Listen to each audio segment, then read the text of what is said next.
Hello guys, isang mapagpalang araw po sa ating lahat. So yan guys, nais ko po magpasalamat sa ating sponsor at nagbigay po ng pagkain at marami po sa dinala niya po ating mga associate Florentina at si John Lloyd po sa loob ng bahay.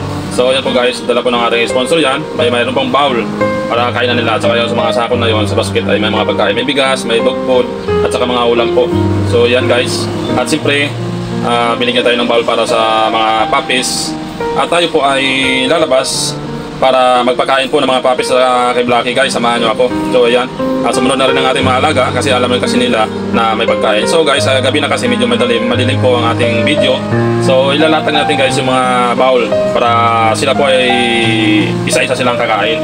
Ihilera ko yan guys sa paglagay para makita nyo kung ano yung mga aso ko. Mga train dog niyan sila guys. Hindi yan sila basta-basta nag-ano sa kainan nila. Kasi ano sila, disiplina ko. Yung pinakauna si Poknoy, ang gwapo kong aso, ang tuta. Ayan. Maraming salamat guys sa nagbigay po nito ng taga Las Piñas. Talagang sumadya sa pumunta dito sa Walter Mart, dito sa Bikutan.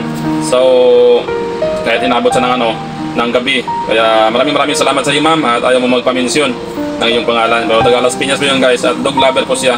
Talagang ako ay saludo kay ma'am. Sa lahat po ng ating mga sponsor at mga kaibigan na silent viewers natin at solid supporter po ay maraming salamat po. Nandiyan po kayo palagi, nag-aantay po at nag-aabang sa ating mga video. Sana po guys, sa mga hindi pa nakapag-follow ay paki-follow po at paki-subscribe po at paki-share lang po ng ating video kasi hindi pa tayo guys monetize.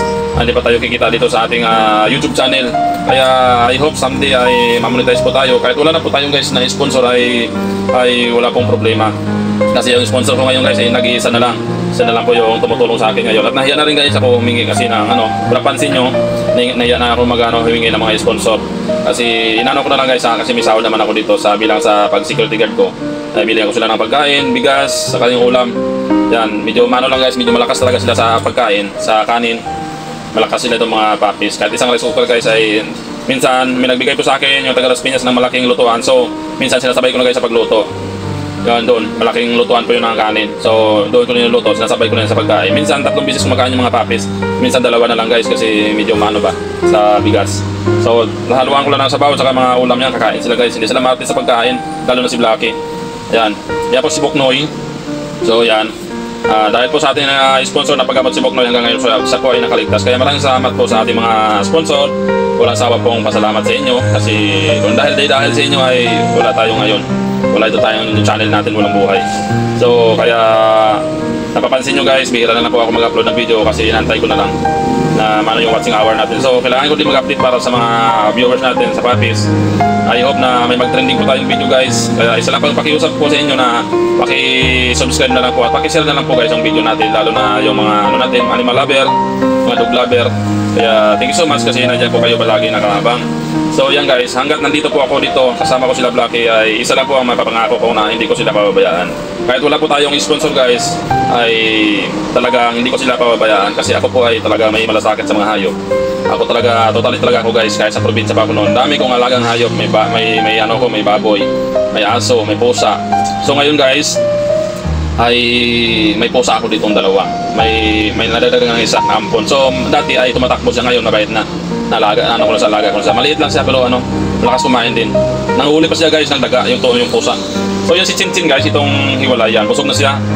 Nabilawakan siya kasi yung kanin kasi medyo siguro dinurado, medyo malambot. Busog na yan guys. So hinaluan ko yan guys ng ibang ulam at saka sabaw para hindi masyado malagkit yung kanin.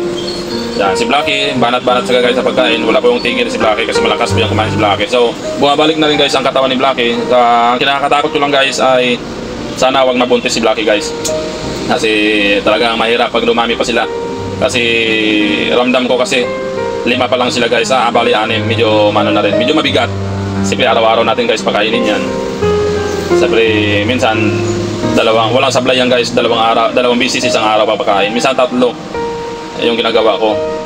Sabay ko sila yan sa pagsaing. Ayan, sana huwag ka sana mabuntis mo na Blackie. Palakihin muna natin yung mga anak mo. At ang problema natin sa mga lalaki, sana ipakapon natin to guys para hindi na nila makastahan yung mga kapatid nilang babae. So maraming salamat po kay ma'am sa sponsor mo. Ayan, at tuwang-tuwa naman yung ating mga alaga at busog na busog sila. So ngayon ko lang yan guys na pinakita sa inyo yung video na nagpakain po tayo na pinakita ko sa inyo. Pero totally yan guys, hindi ko talaga sila binibideo na ng long video.